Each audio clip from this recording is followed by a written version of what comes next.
O que é o amor? A primeira vez que eu fiz essa pergunta, eu era assim. Na escola, me chamavam de feio, esquisito, quatro olho, louco.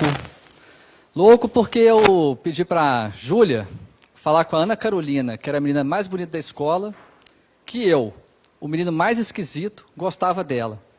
Fiquei atrás da porta para escutar, né? Vai que, né? A Júlia falou com a Aninha: Aninha, o Ike gosta de você. E aí a Aninha respondeu: pô, o Ike é feio, né? Aí naquele dia eu aprendi que você nunca deve escutar a conversa dos outros. Fui embora, cheguei em casa, minha mãe estava na sala, sentada no sofá, e aí eu deitei no colo dela e comecei a chorar. E aí minha mãe olhou assustada e perguntou: meu filho, por que você está chorando? E aí eu olhei para minha mãe e perguntei: mãe, será que algum dia alguma garota vai gostar de mim? E aí minha mãe começou a chorar. Foi o efeito reverso.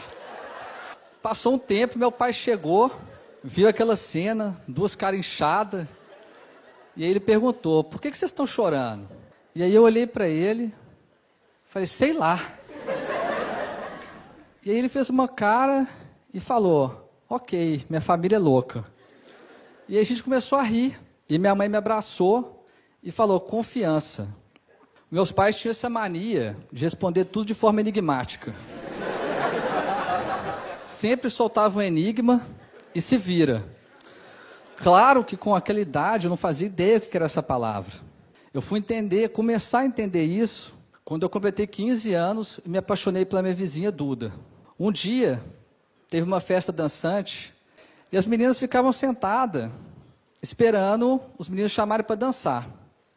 Naquele dia, eu aprendi que nunca deve se misturar a bebida. Eu misturei coca com suquita, fiquei doido e comecei a andar em direção à Duda. E aí meus amigos do meu lado começaram: que isso, filho, você está indo? Volta aqui, você está doido? E eu fui. Quando eu parei na frente dela, os homens que estão aqui vão me entender. Quando um cara gosta muito de uma menina, ele treme todo. Eu estava igual aqueles bonecão do posto, sabe? Aqueles bonecão infláveis, eu estava assim. E aí, estava naquela fase adolescente que minha voz umas vezes saía grave, outra aguda. Parecia sempre que eu estava com uma bola de algodão na garganta. E eu falei com a Duda: quer dançar? Saiu algo parecido com isso. E eu já estava projetando a minha fuga para viver na rua, mendigo, solitário. E ela respondeu sim. E aí eu falei: como é que é? Aí ela repetiu: sim. E eu não sabia o que fazer, porque eu nunca tinha chegado até ali, aquela parte era nova para mim. Eu já tinha recebido tanto não na vida que eu nem sabia que uma menina sabia falar sim. E aí ela levantou, me abraçou e começou a tocar November Rain do Guns. E a gente dançou. Quando acabou a música, ela se afastou e eu não fazia ideia do que fazer quando ela ficou parada na minha frente. Eu estava no ensino médio, eu só sabia jogar bola, tomar Coca-Cola e ficar na frente da TV vendo MTV, cara. E aí, só que aí veio uma voz do além, cara. Aí foi igual ao cinema, com a voz com eco e tudo. Confiança! Confiança! E aí eu fui. Esse foi meu primeiro beijo. A coisa mais esquisita e doce que eu já fiz na minha vida. A Duda sorriu daqui até aqui. O sorriso fazia assim, ó. E aí ela me abraçou e a gente começou a dançar sem música. Eu e a Duda, a gente namorou por muito tempo. Até eu completar 18 anos, que é a idade oficial da idiotice masculina. Todo mundo ficava: não, vou tirar carteira, carro, mulherada. E um dia eu chamei a Duda e falei: ô Duda, eu quero terminar. E aí ela falou: por quê? Eu falei: porque eu quero conhecer outras meninas, para saber se você é a mulher da minha vida, né? E aí ela segurou a minha mão, olhou no meu olho e falou: que pena, Ike. Eu soube desde o primeiro dia que você era o garoto da minha vida. Ela foi embora, eu chorei por umas 5 horas seguidas. Cheguei em casa, contei para o meu pai, e aí meu pai só falou: escolhas.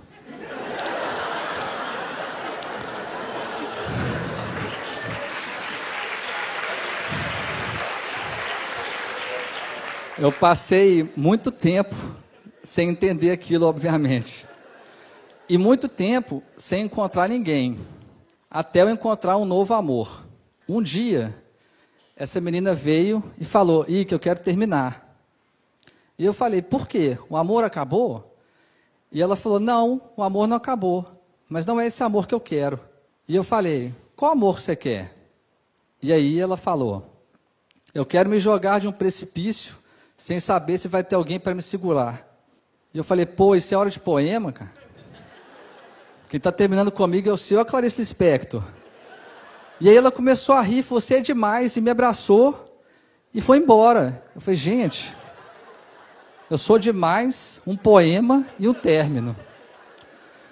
Voltei para casa, meu pai veio falar comigo, eu falei, não, hoje não é com você. Hoje eu quero falar com a minha mãe.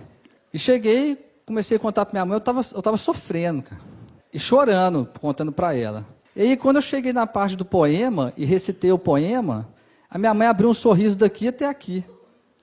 Eu falei, mas está de brincadeira. E aí, a única coisa que ela falou foi esperança. E é com essa palavra que eu começo a história que mudou completamente a minha vida e me trouxe até aqui. Era junho de 2013, minha namorada terminou comigo um pouco antes dos Dias dos Namorados. Eu saí do carro dela igual um zumbi.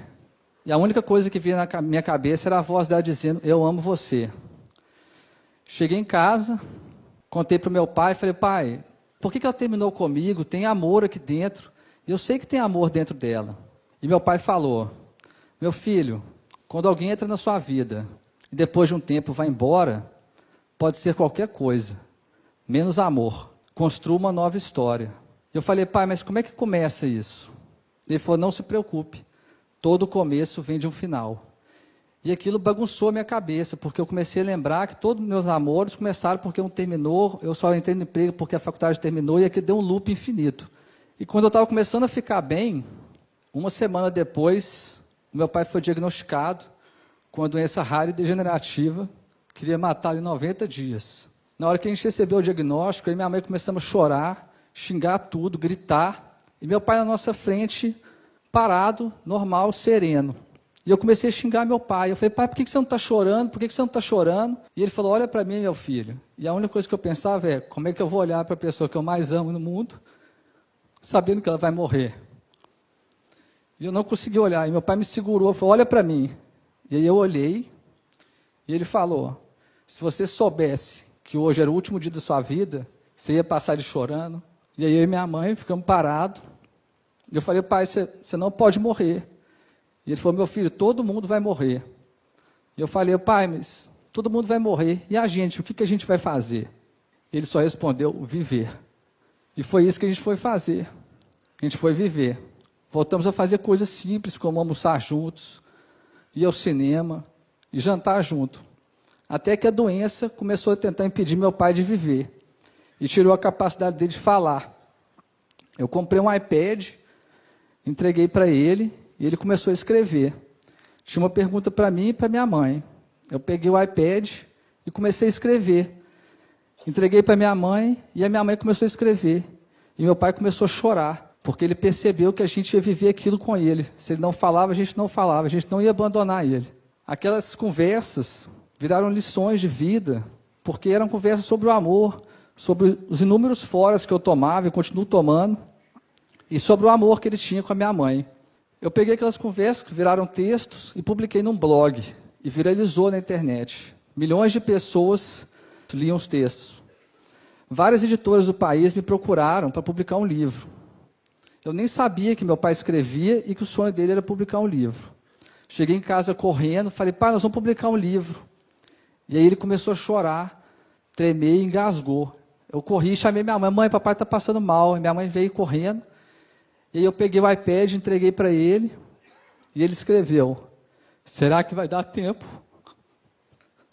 E aí eu saí correndo, desesperado, para a editora, e falei, eu não quero dinheiro, eu não quero nada. Eu só quero que o livro saia o mais rápido possível, para meu pai poder ver isso. E eles falaram, você tem todos os textos? Eu falei, tenho.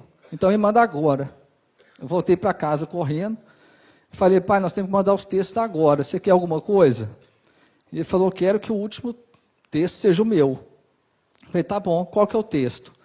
Ele falou, eu acabei de escrever, mas você precisa me prometer uma coisa. Eu falei, o que que foi? Você só pode ler depois que eu morrer. Eu falei, pai, como assim, pai? E eu falei para ele, tá bom, pai, então você tem que me prometer uma coisa.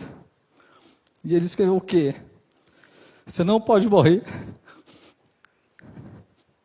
E aí, eu e meu pai cumprimos a promessa. A gente lançou o nosso livro, Faça Amor, Não Faça Jogo. Mais de 400 pessoas no lançamento, eu, meu pai, minha mãe, minha sobrinha. O livro virou best-seller no país. Só que aí a doença tentou impedir meu pai de viver. E tirou a capacidade dele de andar. E colocou ele na cadeira de rodas. E agora a gente tinha rodas. O que a gente ia fazer? Meu pai amava viajar.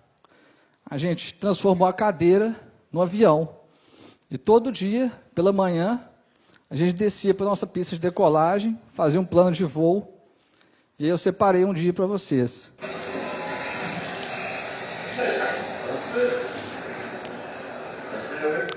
Eu não lembro se esse dia a gente estava para Nova Zelândia, foram muitas viagens. E sempre que a gente terminava, pousava, eu pegava o iPad, entrava no país que a gente estava e a gente ficava vendo as imagens. Estudava a cultura do país e tudo. Meu pai, há mais de 30 anos, ia toda sexta-feira com 2 irmãos na mesma pizzaria. Ele continuou indo de cadeira de rodas. Só que a doença tentou impedir meu pai de viver e tirou a capacidade dele de comer.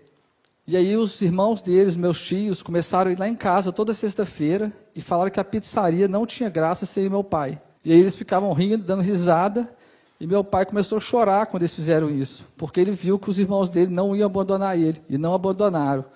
Foram lá em casa toda sexta-feira até o último dia de vida do meu pai. Meu pai, ele formou em Ouro Preto, Minas Gerais, e ele tinha 3 amigos.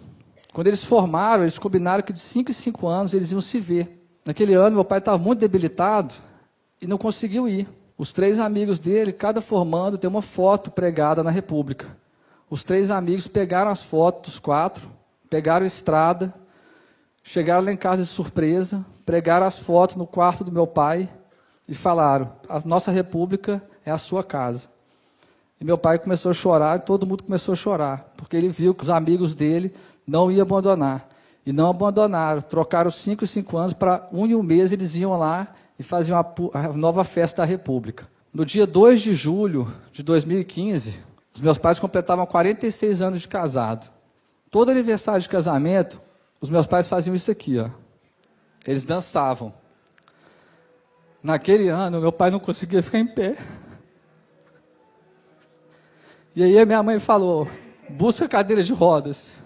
Eu falei, por quê, mãe? O que você vai fazer? E ela respondeu, eu vou fazer o que seu pai faria por mim. Eu busquei a cadeira de rodas e quando eu voltei para o quarto, a minha mãe estava abraçada com meu pai na cama. Eu cheguei perto para ajudar e ela falou, não precisa. E ela começou a tirar meu pai da cama, fazendo maior força, e meu pai não tinha força, não sei de onde que ele tirou, foi a última força que eu vi ele fazendo na vida, e a minha mãe conseguiu colocar ele na cadeira de rodas. Ela colocou uma música e ajoelhou ao lado dele e começou a fazer a cadeira girar. E os dois começaram a dançar. Meu pai chorava e ria ao mesmo tempo. E foi a cena mais bonita que eu já vi na minha vida inteira. Quando acabou a dança, eu entreguei o iPad para o meu pai e ele escreveu, eu tenho um último sonho. E eu perguntei, qual que é, pai? Ele escreveu, eu quero ver o mar pela última vez. Eu falei, então a gente vai. Eu fui muito criticado, muita gente falou que eu era louco, porque eu ia levar uma pessoa que não falava, não comia, não fazia nada, para a praia, que não ia aproveitar nada. A única coisa que passava na minha cabeça era, talvez o amor seja isso, fazer loucuras, fazer o improvável, o impossível virar possível. E eu separei 3 momentos da viagem para vocês verem. O início, o meio e o fim. Quando a gente voltou da viagem, meu pai estava muito debilitado.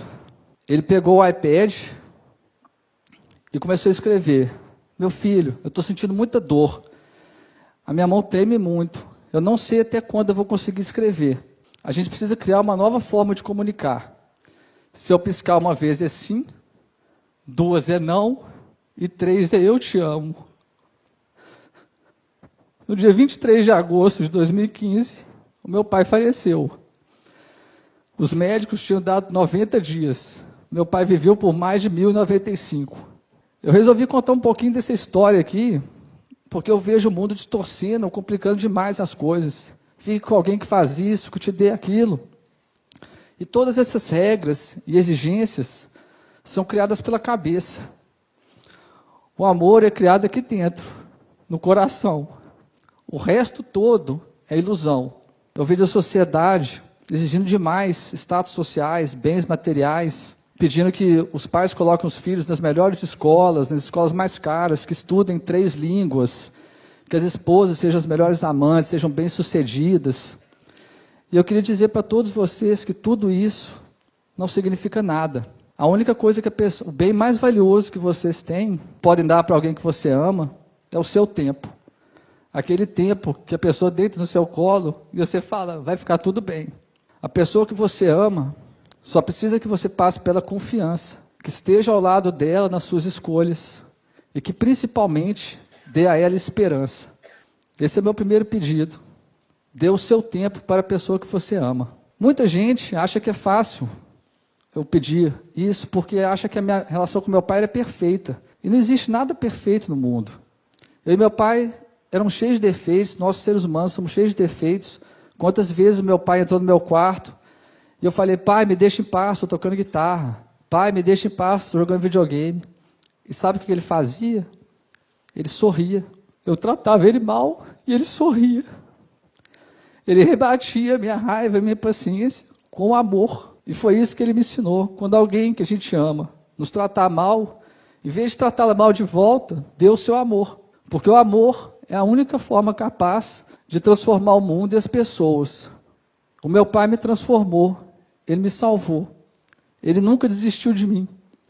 E esse é o meu último pedido. Nunca desista da pessoa que você ama.